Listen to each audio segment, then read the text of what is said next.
नमस्कार दोस्तों, कैसे हैं आप सब। कोऑपरेटिव सोसाइटी में जो कोऑपरेटिव वर्ड है इस पे आपने फोकस करना है। डेली लाइफ में एक लेमैन टर्म में सबसे पहले इसको समझते हैं, फिर हम टेक्निकल जो लैंग्वेज है उसको समझने की कोशिश करेंगे। जैसे कि हम बोलते हैं कि बी कोऑपरेटिव प्लीज, तो इसका मतलब क्या हो गया कि be helpful to the others are work together. अब ये टेक्निकल लैंग्वेज जो है, टेक्निकल डेफिनेशन इसकी जानने से पहले हमें पता होना चाहिए व्हाट इज वॉलंटरी एसोसिएशन।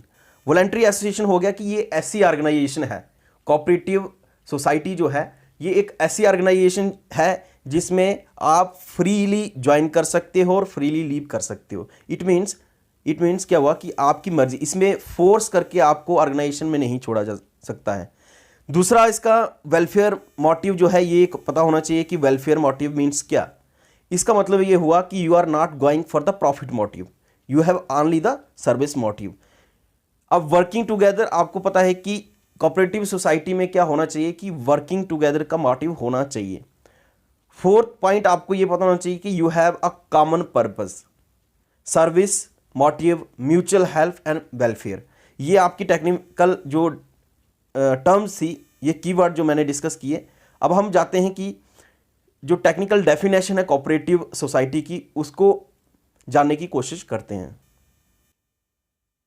ये जो कोऑपरेटिव वर्ड है ये लैटिन वर्ड कॉपरेरी से निकला है। कॉपरेरी का को जो है को मीन्स विद एंड ऑपरेरी मीन्स टू वर्क।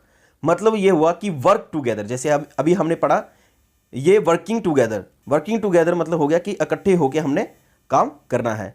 अब ये जो कोऑपरेटिव वर्ड है ये कहाँ पे है और किस एक्ट में इसका जिक्र किया गया है।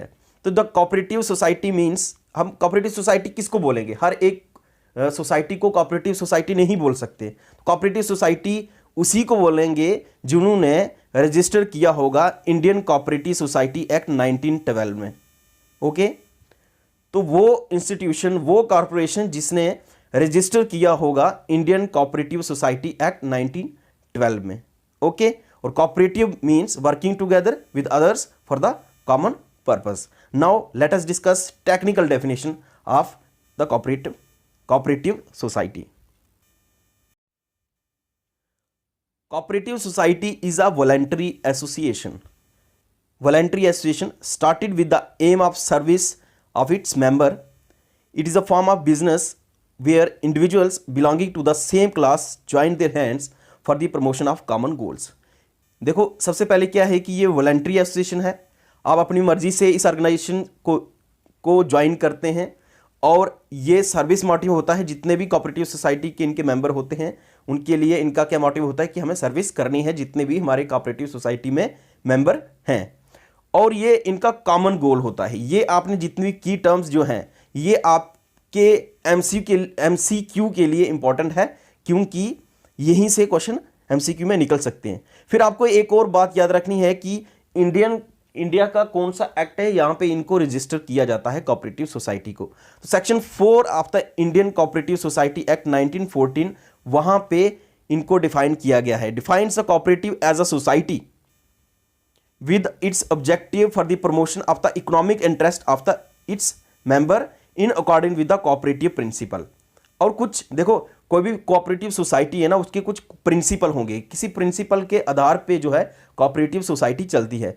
तो मेन इसका मोटिव क्या है, what is the objective of making the cooperative society. Main objective क्या होता है कि जितने भी मेंबर इनके होंगे उनके इकोनॉमिक इंटरेस्ट को जो है बढ़ावा मिले, उनको प्रमोशन मिले, उसके लिए कोऑपरेटिव सोसाइटी बनाया जाता है। आई होप आपको ये डेफिनेशन क्लियर होगी। अब इसका जानेंगे कि what are the features of the cooperative society की क्या क्या फीचर होती हैं।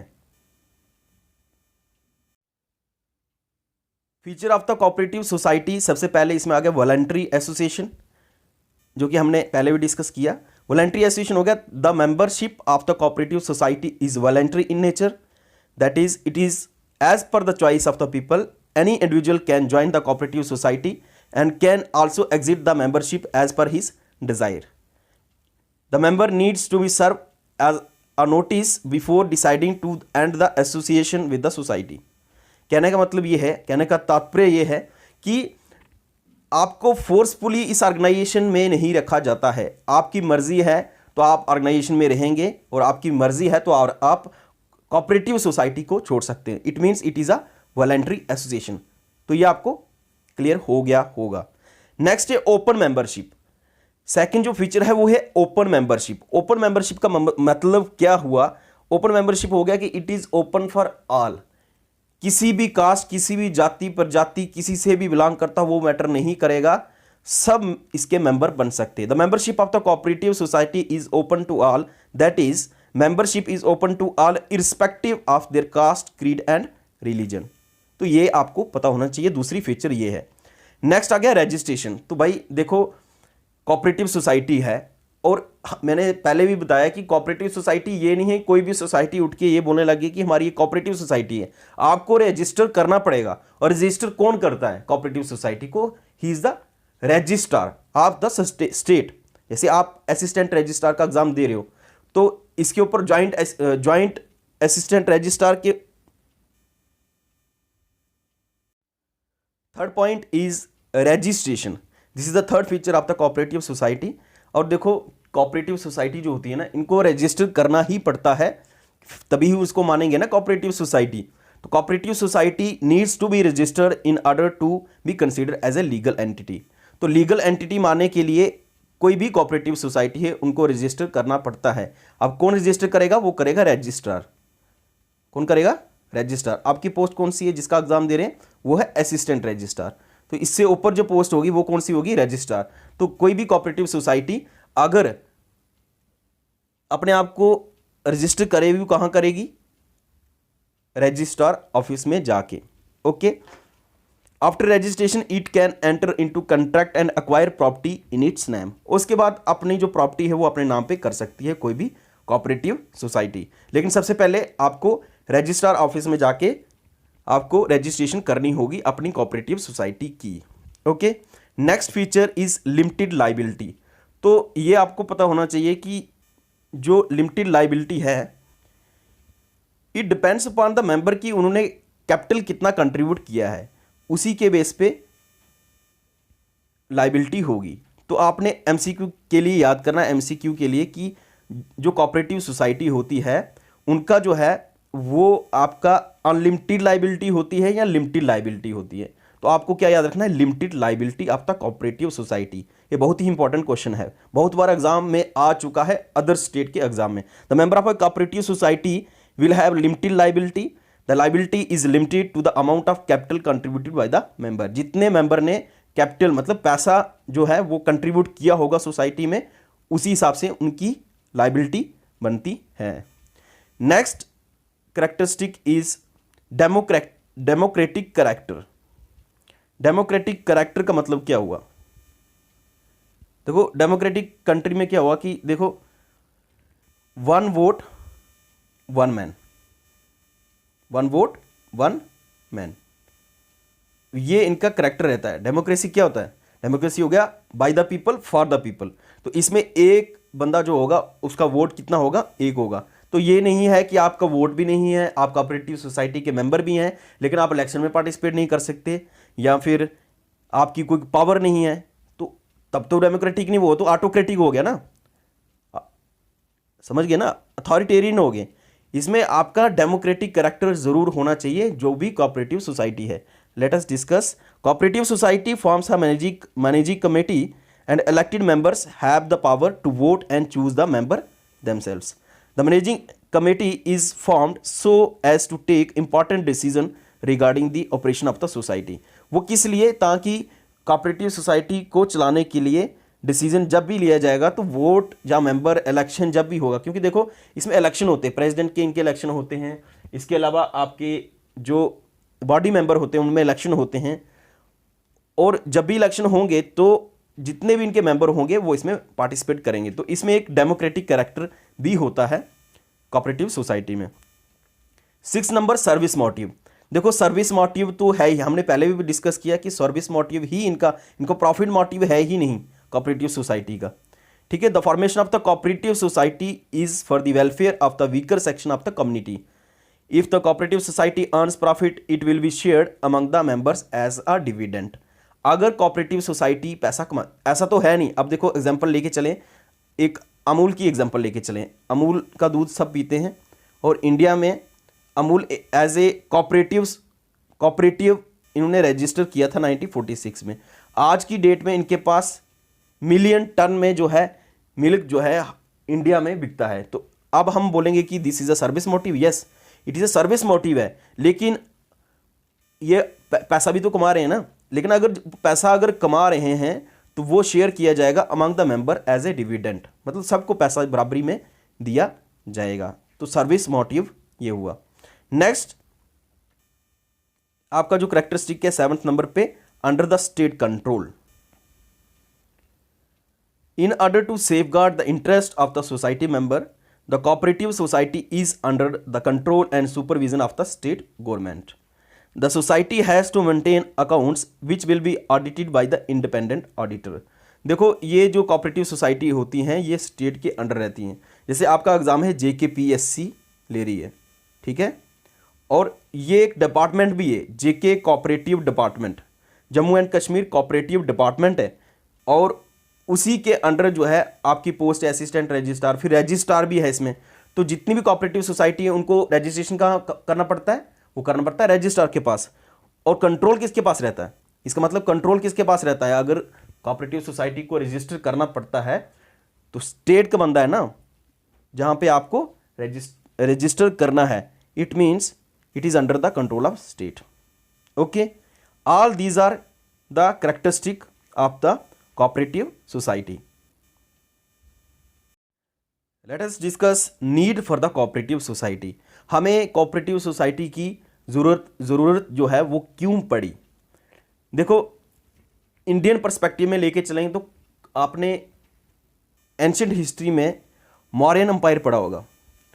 मौर्यन एम्पायर में आपने ये देखा होगा कि कुटल्या नाम के एक व्यक्ति थे, कुटल्या, जिनको चाणक्य भी बोलते हैं, चाणक्य नीति या फिर इन्होंने अर्थशास्त्र लिखा था। उन्होंने भी जिक्र किया था कि cooperative society plays a very important role in that time ancient history में। तो ये कंसेप्ट आज का नहीं है, ठीक है, लेकिन इंडियन हिस्ट्री में इसको रिकॉग्निशन कब मिली या फिर कॉन्स्टिट्यूशनल स्टेटस क्या है वो आने वाले टाइम में पढ़ेंगे। और वर्ल्ड में जो है कोऑपरेटिव सोसाइटी में जो है राइज कब हुआ इसके बारे में पढ़ेंगे, क्यों ज़रूरत पड़ी वो पढ़ेंगे। ओके, ज़रूरत इसलिए पड़ी, इन द 19th सेंचुरी में क्या हो रहा था, इंडस्ट्रियल रेवोल्यूशन चल रहा था ब्रिटेन में, और ब्रिटेन में इंडस्ट्रियल रेवोल्यूशन चल रहा था तो जितने भी कैपिटलिस्ट थे, ये कैपिटलिस्ट थे। कैपिटलिस्ट क्या थे, उनका मेन मोटिव क्या था, प्रॉफिट कमाना। उसी के चक्कर में क्या हुआ कि जो सोशलिस्ट थे, सोशलिस्ट स्कॉलर थे, उन्होंने आवाज़ उठाई against the capitalist ideas which gave boost for the cooperative society as well as a cooperative movement in the world. जो देखो, एक तो वो बंदे होंगे जो प्रॉफिट कमाना चाहते हैं, एक वो बंदे होंगे जो सर्विस मोटिव होगा, जिनका सर्विस मोटिव होगा। तो जिनका सर्विस मोटिव होगा तो वो क्या है, वो अगेंस्ट हो जाएंगे किनके, कैपिटलिस्ट के। क्यों कैपिटलिस्ट के अगेंस्ट क्यों होंगे, क्योंकि कैपिटलिस्ट जो होते हैं उनका मेन मोटिव है प्रॉफिट कमाना, और जितनी भी पैसा जो है वो कुछ ही लोगों के हाथ में होता है। तो main motive is to remove that ill effect, कि कुछ ही लोगों के पास पैसा ना रहे, सब लोगों की भलाई हो। सर्विस मोटिव सबका होना चाहिए।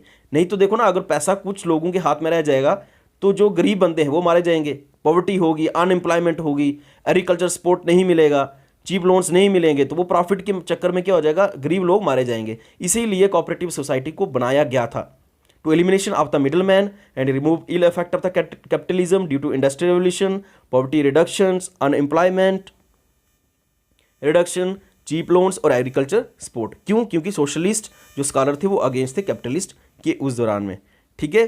Cooperative society works on the principle of self help and mutual help. तो ये क्या करते हैं, सेल्फ हेल्प भी करो और म्यूचुअल हेल्प करो। म्यूचुअल हेल्प हो गया एक दूसरे की मदद करो, और कैपिटलिस्ट का ये आइडिया नहीं होता है, उनका मेन मकसद होता है प्रॉफिट कमाना, उसमें हेल्पफुल का कोई इनका मोटिव नहीं होता है। It was born during the letter period of colonial era predominantly as a government initiative to address the twin issue of the farmers indebtedness and poverty। देखो ये जब colonial era क्या होगा, ब्रिटिश के अंडर मोस्ट ऑफ द जो country थी वो किसके अंडर थी, 19th सेंचुरी की बात हो रही है। 19th सेंचुरी में जितनी भी मोस्टली कंट्री हैं वो अंडर द ब्रिटिश कंट्रोल थी। तो इसका जो था पूरे वर्ल्ड में इसका असर पड़ा। तो इसी के दौरान में जो कोऑपरेटिव सोसाइटी एक रास्ता निकला और इसी ने हेल्प की सब लोगों की, उसी दौरान में ये कोऑपरेटिव सोसाइटी बनी। Okay, I hope this lecture is very helpful for to you. आई होप ये लेक्चर आपको पसंद आया होगा। लेट अस रिवाइज क्या क्या हमने पढ़ा। सबसे पहले हमने पढ़ा कि कोऑपरेटिव सोसाइटी जो है वो एक वॉलंटरी एसोसिएशन है जिनका एम सर्विस मोटिव होता है और एक कॉमन गोल होता है, जो कि आप अपने एग्जाम के लिए याद करना। इसके अलावा आपको याद करना है कि इंडियन कोऑपरेटिव सोसाइटी एक्ट 1912 में इसको रजिस्टर किया जाता है। तो ये 3 वर्ड जो कॉमन है, कॉमन गोल, क्या क्या पता होना चाहिए आपको एग्जाम के लिए, एक कॉमन गोल्स, दूसरा वॉलंटरी एसोसिएशन और सर्विस फॉर द मेंबर्स, और कोऑपरेटिव सोसाइटी एक्ट 1912 में इसको रजिस्टर किया जाता है। और जो कोऑपरेटिव वर्ड है ये निकला है लैटिन वर्ड कोऑपरेटिव, जिसका मतलब co means with and operative means to work. ये आपको पता होना चाहिए। इसके अलावा ये वॉलंटरी एसोसिएशन, इनका वेलफेयर मोटिव होता है वर्किंग टुगेदर कॉमन पर्पस।